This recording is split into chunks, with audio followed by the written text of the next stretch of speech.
Okay, hi everyone, welcome to this lecture. This time we're going to talk about social media and online communities.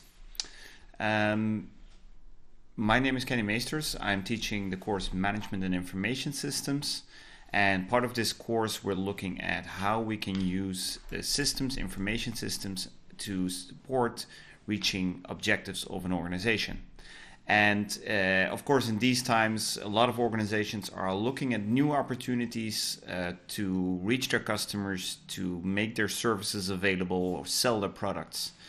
And we teach this course every year, but of course, this time we also wanted to make our lectures available to everyone outside the university, and hopefully there are some interesting takeaways. We previously did a lecture on online collaboration, working remotely, and talked a little bit about virtual communities. So there are other subjects we're going to discuss in this course, like e-commerce, selling products, creating digital services, and customer relationship management.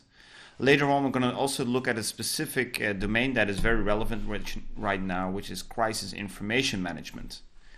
But today we're going to continue a little bit about what we talked about last time, which are digital communities, and then specifically today we're going to look at social media.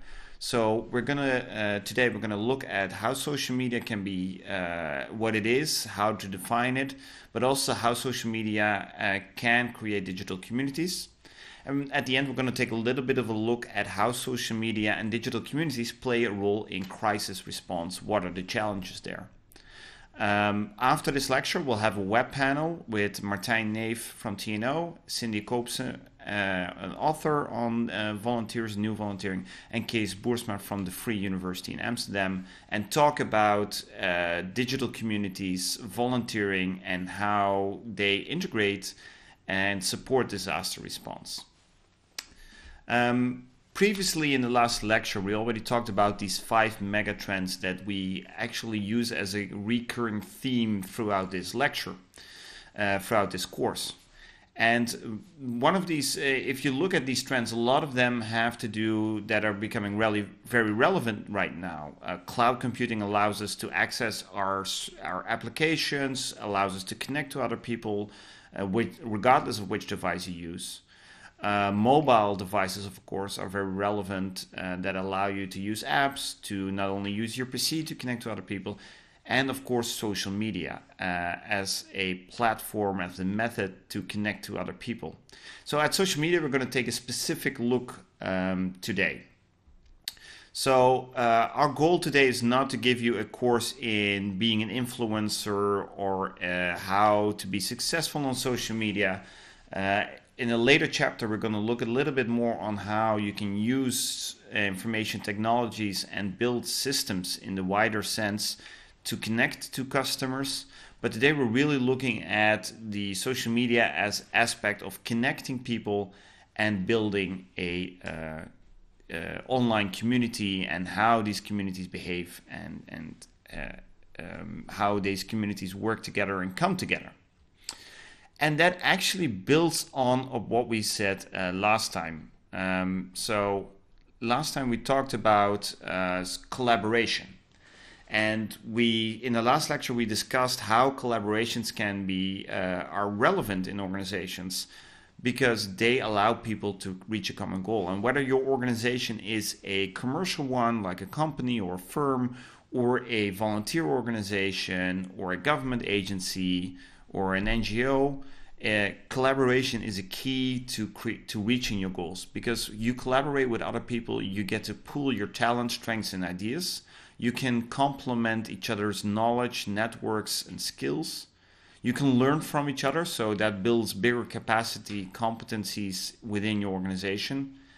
And because you can specialize in certain tasks, you can outsource things, you can support each other, you increase the efficiency.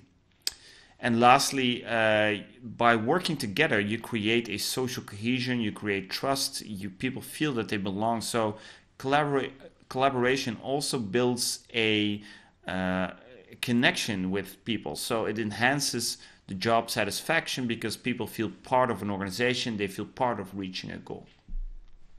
So that is the reason why we collaborate, or a few of the reasons we collaborate. At the same time, those collaborations have changed in the last years, because we now have technologies that allow us to collaborate remotely, specifically internet, information and communication technologies. We talked before about this transition from Web 1.0, where you were a passive consumer of information, adding things to the internet, sharing information online in digital systems requires specific skills such as programming or hardware like a modem or other kinds of technologies or specific skills. However, with the transition to Web 2.0, that has changed, and now the web is open. You can also add content online. Other people can react to it. So the web has changed for most people from a passive information retrieval to something that they can connect on and contribute to. So that's the transition from Web 1.0 to Web 2.0. So we said those technologies actually have enabled us to do a few different things. We can now work at different places. So if we can work in the same building, or as is happening now, we can work in different places. And then along another axis, there is the difference in when do you work. You can work at the same time and you can work at a different time. And for example, we've mapped those quadrants out in saying you can work in person in real time, synchronous in person. You can work at the same time remotely, for example, using video conferencing, which is synchronous but remote. You can work asynchronous but in person. So actually you leave a note for your colleague who might show up later. Or you work asynchronous and remote, for example, sending an email to somebody, they might read it at a different time than you send it. So what is the role of social media in all of this? Well, we talked before about these collaborations as part of an organization.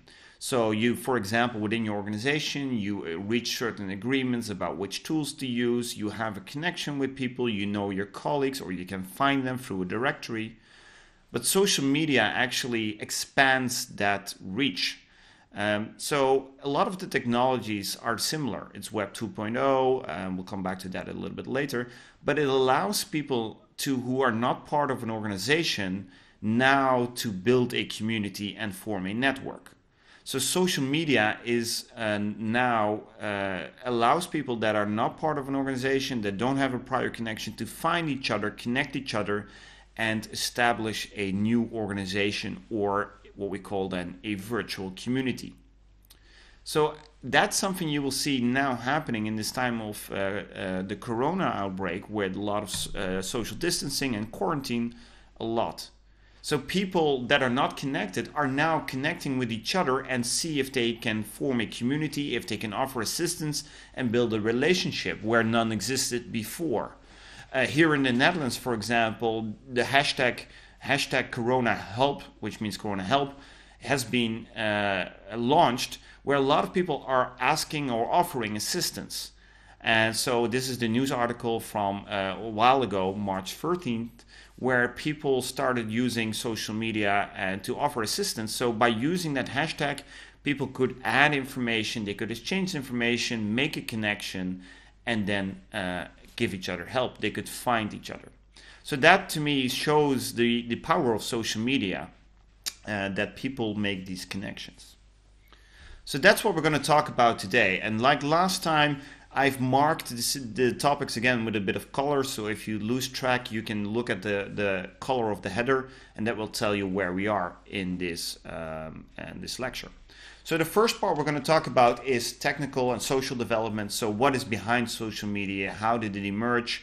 What makes it work? How can we define it? The second part we're going to look at is what challenges do we face, but also what opportunities do social media give us to connect with people, and specifically in relation to information management, so to manage information that can help each other. And then in the last part, we're going to take a quick look into the role of social media, and specifically these virtual and digital communities and volunteering during disasters. And we'll look a bit about that using a project that we done at the university in 2016, where we looked at how people collaborate online.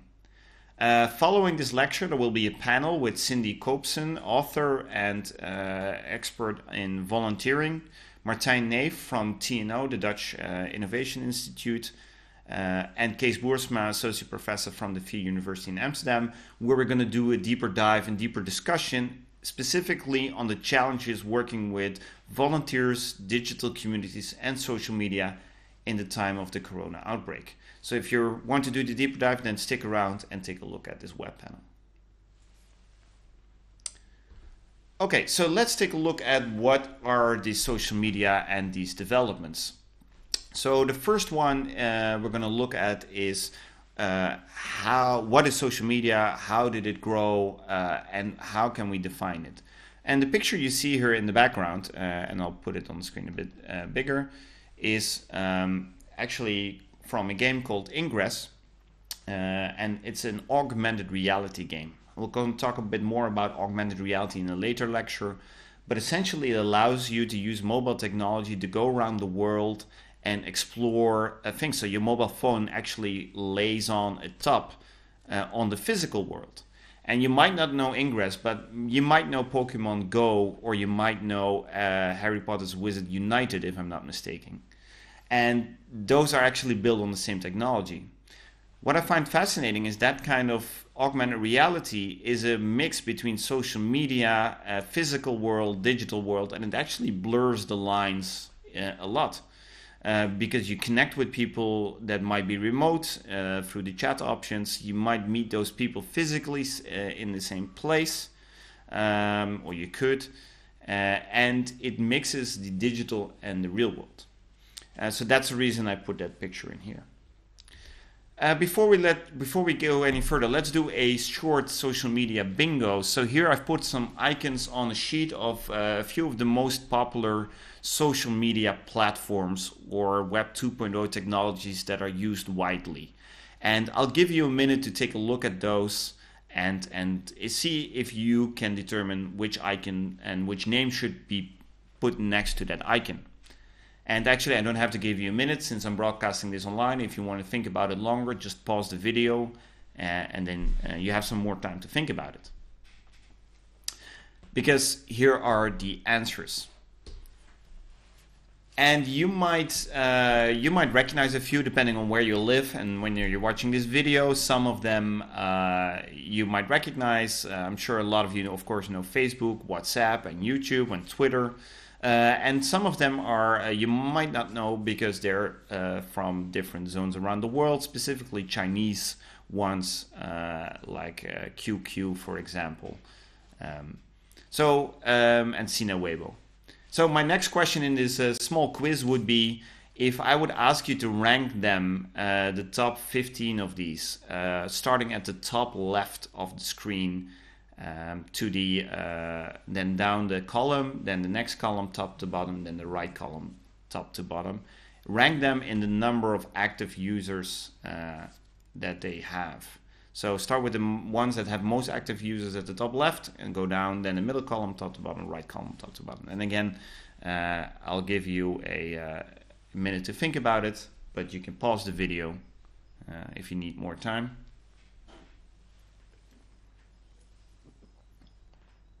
Okay, ready? So here are the results. And it's probably no surprise to you that Facebook has a lot of users there. Sorry.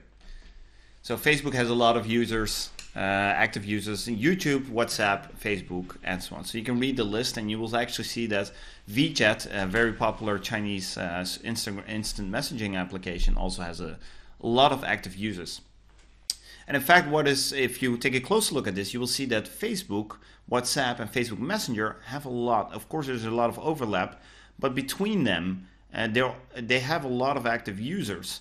And of course, you realize that Facebook, WhatsApp, Facebook Messenger, and then Instagram is owned by the same company, Facebook.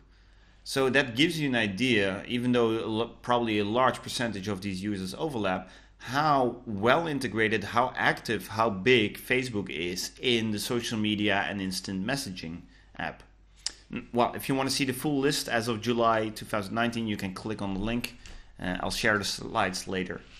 And so on. Now, of course, you know these platforms, or you might know some of them, and some of them you know as instant messaging, some of you know as social media. But the key thing here is this Web 2.0 technology that allows you to add content to the network and retrieve content from other people. And that exists in many forms. It doesn't only have to be written text or videos and only broadcasting and collecting. Something that has become very popular, at least in my workplace, is House Party, which is an app that allows you to play games together. And especially in these times, we use those kind of technologies to not only exchange information, but most of all, maintain a connection and communicate with each other. So with House Party, for example, you can form a group, you can start playing Pictionary, you can do quizzes together, you can chat, and so on. So you might say that, is that social media? Well, if you look at the definition we'll come across later, it allows you to connect with people, to exchange information, even if though you don't have a prior relationship with these people, you can find and you can connect online. So social media, when we talk about it, we don't only mean those platforms that are really, named as social media, but you can look at many different platforms that offer that facility.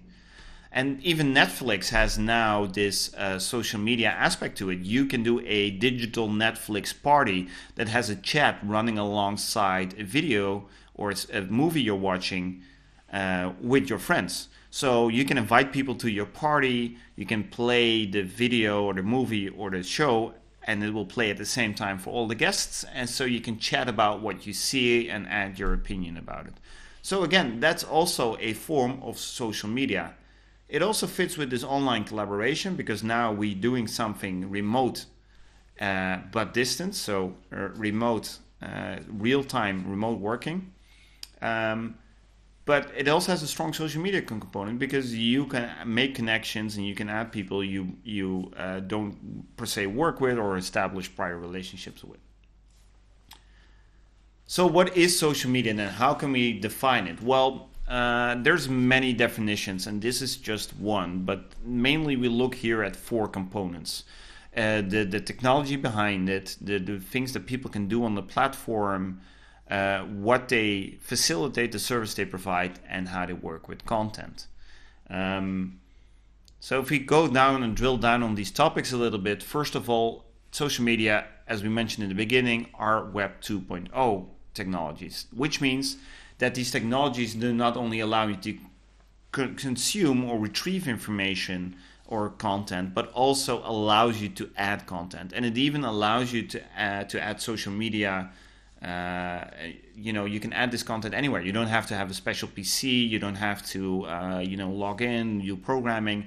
It's very a low threshold to contribute content, and we'll come back to that later why that's important. So essentially, part of the social media is this Web 2.0 technology as an enabler. The second thing is that social media also allows you to create a profile. It's not just a customer record or you're not just an employee with a specific role. It allows you to really create a identity, which could be similar to your real world identity or it could be a new online identity. But in any case, that identity is stored and maintained by the platform provider or the company behind it. So these platforms, they're really an identity about who you are and what you do. Not only the profile information you fill in, but it is everything you do in the platform builds your profile. The people you have a connection with, the things you like, the things you share online, where you click, and so on. So all of that information creates a profile and an identity in that environment about who you are. So that digital identity, that really is a key element of social media, and whether that's Instagram or Twitter and so on. And so put here a map underneath. This is from one of my favorite websites, XKCD, that has mapped out the number of users as a real world, as a map, and shows how big the countries will be according to the users. And this is of course an older one, but it's still fun to look at how, if you look at communities and project them on a map, what they would look like. Now, the third component about social media is that it allows you to develop an online network. I talked about this before in the introduction. Social media, in contrast to some other tools where you have, you either know the employees, you want to connect with, social media allows you to develop a network. You can either establish a connection with somebody you already know, or you can establish connections with somebody you don't know and create new contacts. And then again, from these new contacts, you can derive other contacts. So social media is not just a connection between people who already have a prior connection, but really building a network. So this networking is an aspect as well. And that could take the form on LinkedIn of connections, or on Twitter as followers, or on Facebook as friends. In any case, communities that are formed, they establish similar social norms and cultures. So what is acceptable, and how they perceive things, like-minded people, they will find and connect each other. And if a new community is formed, a new network is formed, they will also slowly start developing these norms that is about things they like and how they perceive things. So to give you an example of something that has transitioned from a real-world community to a digital one is, for example, students at Tilburg University. They were stuck at home because the university closed, the campus was closed, and they found a way to connect with each other and connected with students from other universities to start translating information from the Dutch news agencies to other languages to help foreign students understand what was going on. And that started, of course, with students who knew each other, but then because of social media, other students could connect and could grow and link in, and so that community started growing online. So the key thing here is that these have people with similar social norms. Either they have already similar social norms, or they start developing similar social norms online. And then the last key part about social media is the user-generated content. So content is a crucial part of social media because it is the reason people use it and come to the platform. That social media content could be relevant or interesting to people because of the valuable insights, but also just because it's fun. And the interesting part is it's not only the fact that there is content for people to be on the platform, but also for people the ability to share their own content on the platform. So it allows people to add various types of their content as well. So an incentive is not only to consume content, but actually it drives people to the platform because they have a place to share their content. So you will see here the photo of Hillary Clinton on the airport arriving. I think it's on the airport. And all the people, or a rally, I think. People were actually interested, very welcome to Hillary, but you see everybody turn around to take a selfie because the incentive to create content and to share it on the platform is very high here. And not only that incentive, technologies have actually also lowered the threshold because you don't have to write, especially on Instagram, you don't have to write a full story. You can just, with a mobile phone these days, you can create content very quickly. You can just take a selfie, take a picture, and you have content to share. So the incentive is high and the technology has lowered the threshold. So that has been an accelerator of the content, adding content to social media, and that's there. So that's why they say it is the lifeblood of social media, this thing. So how do you successfully do it? Well, how do you use social media in reaching your objectives and in establishing an information system and manage information? We already mentioned this in the previous lecture, but information systems, you can break it down into 4 components. One is the data, which will be the content of social media. So this is the stuff that we're transmitting. Then there is the technology, the hardware, the software, the infrastructure, the networks. So these are the platforms, the Web 2.0 technologies that allow people to share the content or create the content. But on the other hand, we have these aspects. There is people, and there's organization. So with organization, we don't only mean like a firm or something, but also these communities. So for an organization, that means you have to think about which communities you want to create or you want to belong to. What are the processes you're using? And then, of course, they're the people you need to connect with. So you could use this framework to describe social media, but we can also take the other look at it. If we are an organization and we want to connect on social media, How would we fill in all those 4 points? Well, the first one is to think about the technology. And actually, that's an easy one. Nowadays, you can use any kind of device anywhere in the world to contribute information online. Even on flights, although I can tell you, taking out 2 laptops on the flight is something that's frowned upon or makes makes people nervous on the flight. Could go either way. But in any case, there's a lot of devices that allow you to reach anyone, connect anyone, and share content. Then the next step for an organization is, okay, so technology is not the problem here. The next thing is the information and the content. So the question here is, what is it you would like to gain or add to social media? The content. And if you talk about an organization or you talk about reaching your objectives, one of them would be, for example, connecting with customers. And we will talk more about this in our customer relationship management lecture. So if you look at that part, there is, you could say, well, I want to know the content I want to get is who is my customer. And if you start looking at social media, there's a lot of things you can get to know your customer or your citizens in your municipality or students at your university or even victims in a crisis. If you look at social media, you can think about all these things. What do people like? Who do they know? Where are they? What is their interests? And so on. And I give you a moment. You can look at this picture and you can already start mapping out where you could find this information. This is how I mapped it. And there's many different ways of mapping it. But you could look at what kind of videos do people watch on YouTube. You can look at Facebook, what connections they have. You could look at the updates they have on Instagram. You could look at Amazon, what things they buy. Google Maps knows where you are. So using these platforms, there's a lot of data available, some even public, right? If you want to know who the friends are of someone, you can go on Facebook. You can look at the status updates on Instagram. So that information is there. So the key thing for you to reach your objectives is to think about what kind of information would you like to retrieve? What is it you're after? And that should link to decisions you're trying to make as an organization. What is the decision? What information do you need? Where could I find it?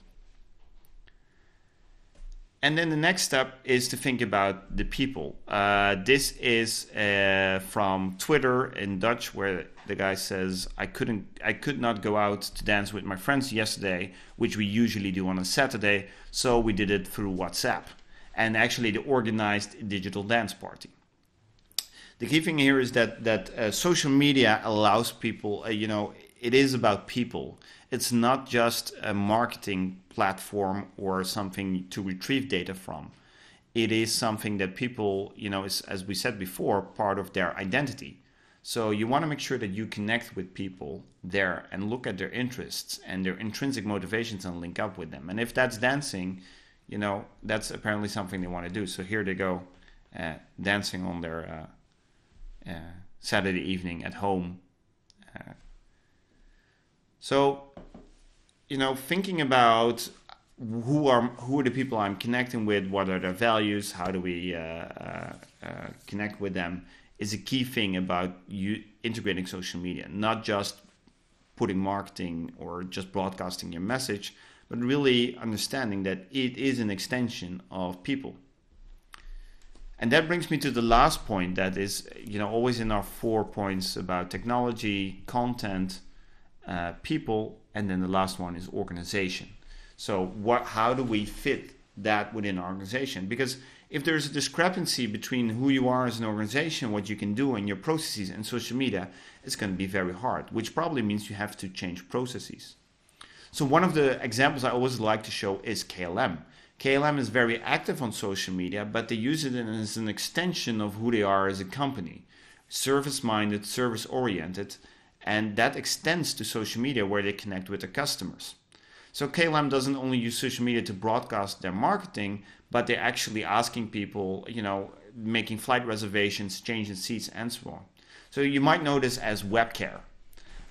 So using social media, connecting to your customers, understanding what they want, and using it as an extension, delivering your service through this platform by connecting people who are in your community or form a new community, which in case of KLM are passengers or potential passengers.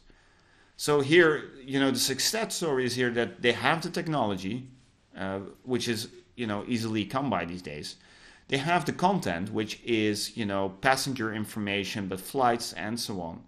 They have the connection, they know the people, they know their customers, they know who they want to reach out to.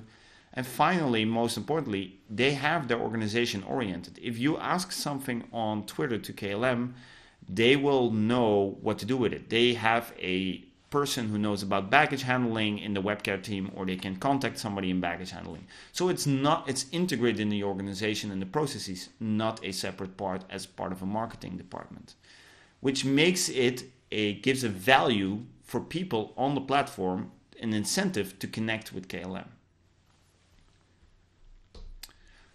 So let's take a look at the challenges, and actually I want to zoom a bit more on the opportunities. We'll come back to the challenges in one of the later lectures, specifically on privacy, security and ethics. But first let's take a look at the opportunities of social media. So we mentioned that what social media enables is similar to working and collaborating online within your organization. Connecting along these axes of working at different places at different times. The thing is, with social media, you can build a own network. Within your organization, you have your employees, you know the people you want to connect with, but with social media, you can build that own community. And there's actually 4 stages you can do that with, and that social media can play a role in that. So I'm going to look at a few of these examples, not from a company perspective, but as a group of building a community. So the first one is making connections. So with social media, you can find people, you can connect with people, either because you know the name, you know somebody's on the platform, you've been tagged by somebody you know from before, or you find new people because you search for them, they have interesting content, they're in the same group, they're recommended to you, and so on. So you can build networks and you can establish a connection, of course via Facebook, Twitter, but you can also use a thing called social searching, where you find people based on your social profile, and that way you connect with people that link up with your interests and motivations. That connection can be extended to viral marketing. I put a picture here of Mike Bloomberg, who was promoting his campaign in 2020. Of course, now we know it didn't turn out very well. But one of the things he did, he was very pushing using influencers as part of, he tried to launch a viral marketing campaign, quite forced, spent a lot of money on it, and people saw through it right away, and it didn't really work out. And in fact, that action of his trying to create this viral marketing campaign became viral marketing, only in his, not to his advantage in the end. So these influencers, YouTube, Instagram, that's a way of also establishing a connection, but a bit more forced through marketing and viral marketing, where you try to establish a connection for your company. The other way to establish a connection, as I mentioned with KLM, is through customer relationships or customer support. You can ask people for reviews, you can do web care, you can build your public image. So that way you build a connection on your brand, or with your brand and with your customers.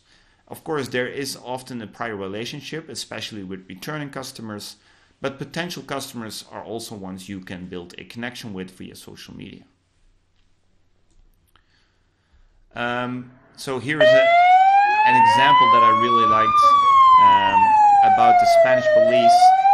Here I'm just showing this to you because of the connection part, and that digital connections are great. But what people really strive for is this human interaction, not just webcam. Really want to see a face, feel part of a community. And this was really great when I saw this online.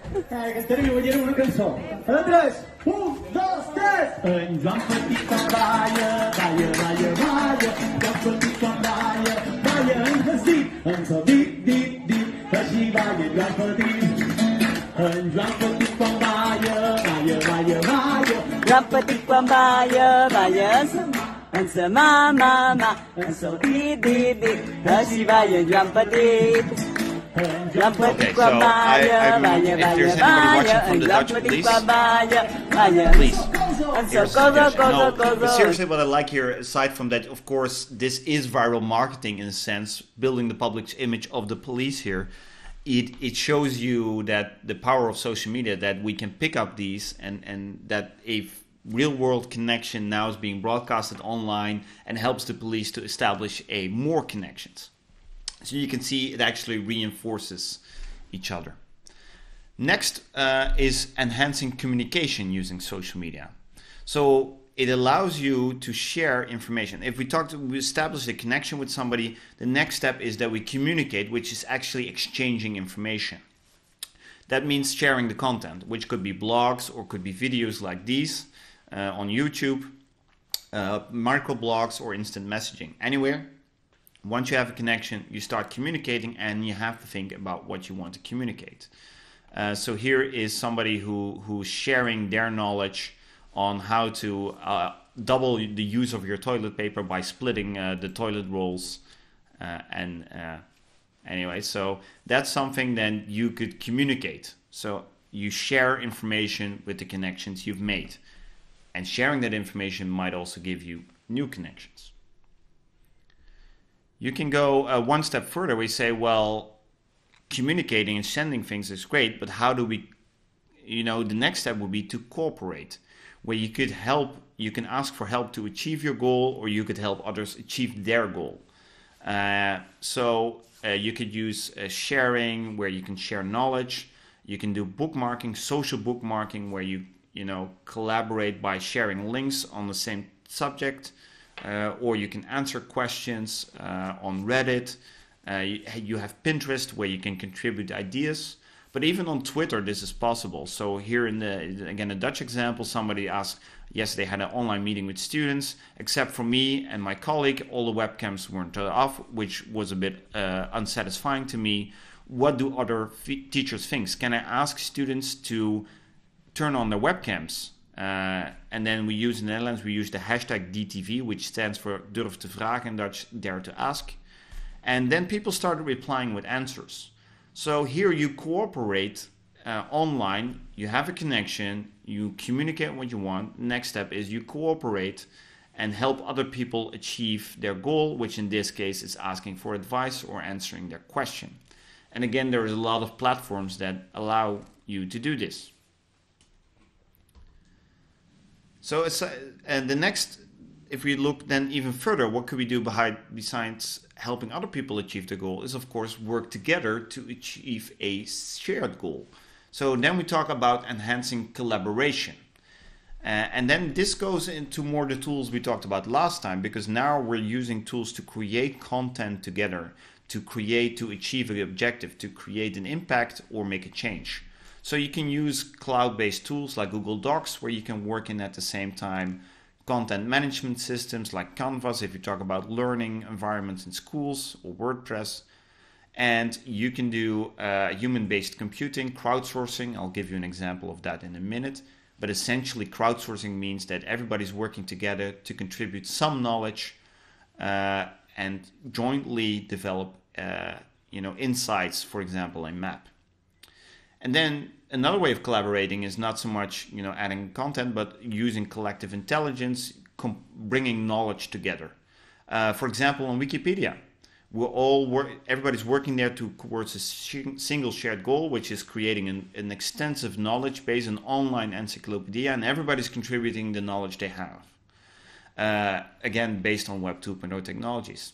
OpenStreetMap is another example, which is the mapping, the Google Maps equivalent, the Wikipedia equivalent of Google Maps. Essentially, we have a map, and everybody can start adding dots and information on the map about their environment, which then builds a complete database using a combination of crowdsourcing and collective intelligence. But also software development like OpenOffice, which is a free open source equivalent of Microsoft Office.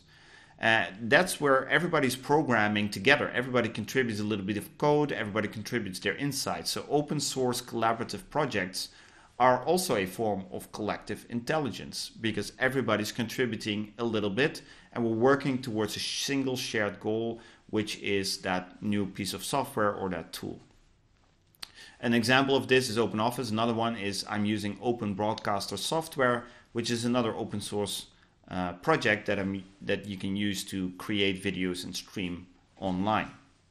And that is something that is used a lot in this time of Corona. This article here says that communities rally around each other and use Google Docs to organize themselves.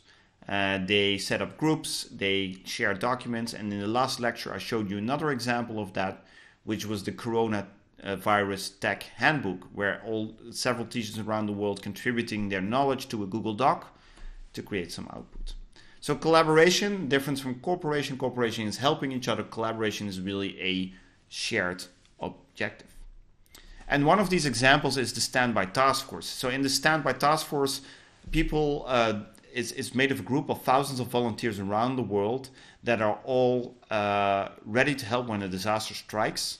And here's an example of what they've done in the Philippines after Typhoon Haiyan in 2012. When a major typhoon passed over the country, the Standby Task Force, the volunteers went around on social media, started looking at pictures, put them in a Google Sheet, and started analyzing what they could see in the pictures, where they were taking. They used Google Translate to translate local language into English, started geotagging them. So within 2 hours or a few hours, they produced this map. Of course, this map is not a complete picture, but it was produced very fast using crowdsourcing on social media, and it was produced before even the first humanitarians arrived in the country. And by the Standby Task Force has grown, and they're doing it now in the Corona outbreak as well. So it's an example of how you're using Web 2.0 technologies, human intelligence, crowdsourcing to build and to work towards a single shared objective. If you want to know more about them, just Google Standby Task Force online, add humanitarian to it, and I'm sure you'll find them. Now, there are also some pitfalls to social media, and I won't go into all of them in this lecture. We'll come back to privacy, security, and ethics of information systems in a later lecture. But now, one of the things you, of course, have on social media, because everybody can contribute their content, and exactly the incentive is to share content that other people like or click on or incentivizes them, is the creation of fake news. This is one of Daniel Radcliffe that was tested positive for the coronavirus. I put this here, but I'm sure you've seen many other examples of fake news around there. So the social media also poses a threat. That's, for example, why you see now on YouTube and Twitter and Facebook all these warnings of where trusted information can be found. Because on the networks, and especially if you create these communities that are an echo chamber of like-minded people, remember, with the same social norms, it is hard to identify which information is real and which one is not. So that is one of the pitfalls of social media, is that because people can create their own content, because people connect with same social norms, serving as an echo chamber, because the incentive is there to generate content, there is a fake news. There is an incentive to create it and an incentive to read it and act on it. And because social media, as I mentioned in the beginning, is not just tied to one organization, it allows you actually to create new connections and form a digital identity separate from your real-world identity. It also blurs the line between our work, between our private life, between the digital world, between the physical world. And this is an example of somebody who posted on Facebook saying, oh, she hates her job, the boss is a wanker, always wants to do me stuff and pisses me off. Forgetting that her boss was also on social media and there was a connection, or he made the connection, and he read the message and said, don't worry, you don't have to come back to work tomorrow. So social media also blurs the lines between, we said these virtual communities, but there is a bleed over into our physical world and vice versa. Because, new connections outside your work can be formed, or people from your work can be connected as well, and they can find the content as well. So it also blurs the line between private and things. Now, we'll talk a little bit more about the risks of social media for a company. For example, how viral marketing can go wrong, what you can do about it. So act fast, keep an eye on what's happening for your company. Those things we'll talk a little bit later on in our chapter on customer relationship management and marketing. But for now, and for the last part of this lecture, I want to take a look at one more part, which is the role of social media, communities, and volunteering during disasters. Which to us is a very topical one right now. So let's talk a bit about why social media is so important in disasters. Well, first of all, there have been some changes. So social media and technology, as we talked about in this lecture, have enabled people to share content. But not only content, it also allows you to collaborate online and build virtual communities. So it is a technology that is becoming increasingly accessible, allows you to share content, allows you to work together, and allows you to build communities. Pretty much, same things we would do in our physical communities, connecting to people, working together, and create, a sense of community. On the other side, we see also a push for the government, at least in Western Europe, to become self-reliant and zelfredzaam. There's an increasing ask of people over the past years to be prepared, to be resilient. We're looking at transparency as well. So governments are sharing their data, are trying to be open. But at the same time, governments are very complex organizations and not always able to move well. So why, especially on this self-resilience, this transparency and this complex organization of a government, sort of encourage people to build their own collaboration, to build their own community, especially in times of need. So those are changes we've seen that drive the use of social media and virtual communities in disasters. That also means that your survival kit, if you have any at home, it may have looked like this, is changing. Your survival kit today consists of, for example, a mobile phone. Consists of your mobile phone, your connections on social media, the information you need to make decisions, and the community you have, whether it's physical or virtual. So all these four components, technology, content, information, communities, connections, can help you in a disaster. To give you an example, when we talk about these communities, and this is from a project in 2016 called Cobacor, you can have an affected community, that is the people in need. They're responding to those needs are organizations like the Red Cross or government agencies, the fire brigade, ambulances, police, that are people who are trained and have a mandate to and an objective to help people who are affected. So they respond to the affected community. Traditionally, responding professionals, they will see a need, they will assess what is needed by the affected community. The answers to that will feed the responding professionals with what we call situational awareness. This is what they need, this is the situation, and based on that, the responding professionals like government agencies provide those services or those materials to the affected community. So assessing what is needed builds situational awareness and allows people to develop a response.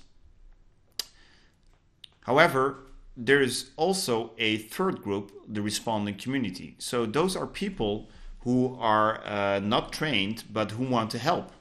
Remember, throughout this lecture, I showed you several examples of communities that are being formed on social media that aim to help those who are affected by Corona. So those people are not per se people with a mandate or a daily objective or a training to help people in need, but they're using their skills, their networks to address needs that the affected community will have. So there is a new player in the market here, and that responding community. And social media has actually made it easier for these responding communities to be part of this, because they can do the assessment as well. They can see what is needed by looking at social media. They can also respond to it and organize themselves. And that actually creates a challenge for people. And those challenges, we could break them down between these 3 groups into 3 collaborations. So one challenge is the affected community and the responding professionals. They need to exchange information. The responding professionals want to know what is needed by the affected community. So you need to assess their needs and, of course, keeping in mind what has already been filled. So the next step is if people want to, next collaboration is between the people who are responding and the people who are affected. So the responding community wants to help the people who are affected, but there needs to be a match. Otherwise, there is a lot of unsolicited help. So responding communities need to understand what the affected community needs, and that needs to be matched. So you can use social media to understand these needs and assess what you could bring. So identify the gaps. And then the next challenge is, how do these responding professionals, organizations, connect with responding communities? And that's actually one of the biggest challenges, because responding communities, they can organize themselves online, they can create new communities, virtual communities, and they don't have a formal structure. They don't have an agency they report to, they make their own decisions. While responding organizations, they have very fixed procedures, they have very strict responses. So how do you integrate those 2 worlds? That's actually a challenge. And information here, exchanging and building a connection on social media, for example, is something that could help. You could inform communities who want to help about the needs of the affected people and steer their incentives in a certain direction. So again, think about the steps going from connections to communication to cooperation to collaboration. So those are the steps. If you are a responding organization or responding community, you also want to do here. Build a connection, start communicating about the needs, cooperate, give the information the other party wants, and then start collaborating by defining shared objectives. And in that whole process, social media can play an important role, both within the responding community, within the responding professionals, and between them, as well as the affected community. So that's the key thing. If we build these connections using social media, you can start integrating these things. So responding professional organizations, communities, and affected communities can use social media to build a connection, knowing who they are, where they are. 2, identify, communicate the needs, exchange information. The affected community can communicate their needs. The responding community can communicate what they contribute. And the responding professionals can contribute what they're doing. That's communication.